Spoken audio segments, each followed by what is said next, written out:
Okey, Assalamualaikum warahmatullahi wabarakatuh. Hari ini hari Jumaat. Macam biasa, kita akan belajar subjek akhlak. Okey, kita akan sambung topik yang hari tu yang kita belajar sebelum cuti sekolah itu, iaitu adab di masjid. Hari tu kita dah belajar sampai mana? Okey, kita ulang balik.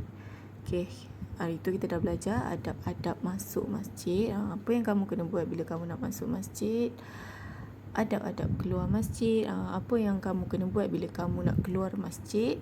Dan yang terakhir hari tu kita dah belajar doa masuk dan keluar masjid. Okey, siapa yang belum hafal lagi doa masuk dan keluar masjid? Okey, tak apa, nanti kita hafal sama-sama. Siapa yang belum hafal tu boleh hafal. Okey, tak apa, Ustazah ulang lagi sekali.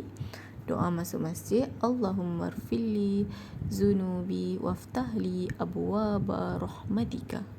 Okey, doa keluar masjid, Allahumma rfili zunubi waftahli abwaba fadlika. Okey, tak apa, siapa yang belum hafal nanti hafal. Okey. Okey, kita akan sambung topik kita. Topik adab di masjid, iaitu fadilat beradab di masjid. Okey, fadilat beradab di masjid. Okey, fadilat tu apa? Fadilat tu adalah kelebihan, kebaikan, apa yang kita akan dapat kalau kita buat sesuatu tu. Macam kita nak belajar hari ni, apa yang kita akan dapat kalau kita beradab di masjid. Kebaikan, kelebihan kalau kita beradab di masjid. Okey, tengok poin pertama, anak panah pertama tu, dapat meningkatkan keimanan kepada Allah. Okey, kalau kita selalu pergi masjid, kalau kita beradab di masjid, kita akan dapat meningkatkan keimanan kita kepada Allah. Selain tu, kita akan dapat mendekatkan diri kita kepada Allah. Barulah Allah sayang kita kalau kita buat benda-benda baik. Okey, yang kedua, apa dia kata? Dapat mengeratkan silaturahim antara jemaah. Okey, kalau kita pergi masjid, kita akan jumpa ramai orang kan? Betul tak? Kalau kita pergi solat jemaah ke, kalau kita pergi ada ceramah ke, kan kita akan jumpa ramai orang. Bila kita jumpa ramai orang, dekat situlah kita akan dapat mengeratkan silaturahim antara jemaah-jemaah kat masjid tu. Antara kalau kita jumpa jiran kita kat situ, kita akan dapat rapatkan silaturahim tu dengan jiran kita, dengan kawan-kawan kita. Lepas tu kalau kita nak kenal ramai orang, kita nak cari kawan, kita pergilah masjid. Kita akan jumpa ramai orang. Okey, yang ketiga apa? Beroleh ketenangan jiwa. Bila kita seperti yang kita tahu, masjid ni adalah tempat ibadah, tempat yang baik, tempat kita buat baik untuk orang Islam. Apa kita buat dekat masjid? Kita bersolat jemaah, kita buat ceramah, kita dengar ceramah, kita belajar, kita ada kursus ke, ada program ke, kan buat kebanyakannya buat dekat masjid. Jadinya masjid ni adalah tempat yang tempat yang baik. Jadinya bila tempat tu baik, tempat tu adalah tempat yang sangat tenang. Kan kalau kita pergi masjid, kita akan rasa macam tenang je, sejuk je. Betul tak? Pernah ke kalau kita pergi masjid, kita rasa macam stres lah pergi masjid ni, tak best langsung tak kan? Bila kita nak pergi masjid, kita akan rasa macam sesuatu ketenangan. Macam kalau siapa yang pernah pergi umrah kan, dia pernah pergi Masjidil Haram, dia pernah pergi Masjid Nabawi, dekat situ lagi tenang. Memang tenang, sangat-sangat tenang.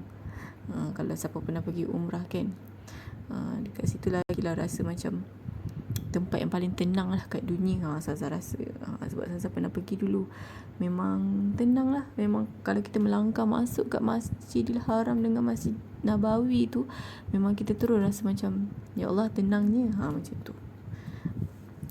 So rajin-rajinlah kita pergi ke masjid untuk untuk apa, kalau kita nak tenang. Tapi musim Covid ni kan kita tak boleh pergi masjid kan. Okey, tak apa, kita doakan semoga masjid cepat-cepat buka. Okey, yang keempat, apa dia kata, dapat bergaul dengan kawan-kawan yang baik. Okey, kalau kita pergi masjid mesti kita akan jumpa orang-orang yang baik. Jadinya bila kita berkawan dengan orang yang baik, insya-Allah kita pun boleh jadi baik. Okey, yang kelima, dihormati oleh orang lain. Okey, yang terakhir, dapat ganjaran pahala. Okey, kalau kita pergi masjid, kita pergi solat jemaah dekat masjid, kita pergi baca Quran dekat masjid, kita akan dapat pahala. Semua orang nak pahala kan. Okey, next. Akibat tidak beradab di masjid. Okey, apa akibat kalau kita tak beradab di masjid? Kalau kita main kat masjid, kita berlari kat masjid, apa yang kita akan dapat? Okey, yang pertama, kita tengok anak panah pertama, merosakkan keimanan diri. Maksudnya kita akan jadi macam jauh dengan Allah. Kalau kita jarang pergi masjid semua kan. Okey, yang kedua, menimbulkan kemarahan jemaah masjid. Okey, contohnya kamu ni, macam kalau kamu pergi masjid kat sebelah sekolah kita tu kan, kamu lari sana, kamu lari sini, kacau kawan, buat bising, mesti jemaah masjid tu akan marah kan, tok imam akan marah. Jadinya bila kita pergi masjid, kita duduk elok-elok, jangan bising-bising, kita baca Quran. Yang ketiga, tidak dihormati oleh jemaah masjid. Nanti orang-orang kat masjid tu mesti akan marah kita sebab kita buat bising, kita kacau kawan kat situ, kita berlari, kan dah ganggu jemaah lain. Betul tak?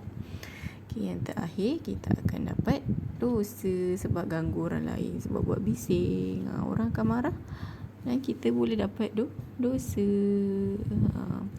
Okey, itu sahaja topik untuk adab di masjid. Okey, saya harap semua akan dapat amalkan apa yang kita belajar topik kali ni, iaitu adab di masjid. Walaupun sekarang musim Covid ni kita tak dapat pergi masjid, okey, tak apa. Nanti bila dah habis Covid, kita dah dapat pergi masjid, kita amalkan apa yang kita dah belajar. Bila benda yang kita dah belajar, kita kena amalkan, bukan kita kena simpan macam tu. Benda yang kita dah belajar, kita kena amalkan, kita kena buat. Barulah kita akan dapat pahala, kita akan jadi orang yang lebih baik. Okey, itu saja. Assalamualaikum warahmatullahi wabarakatuh.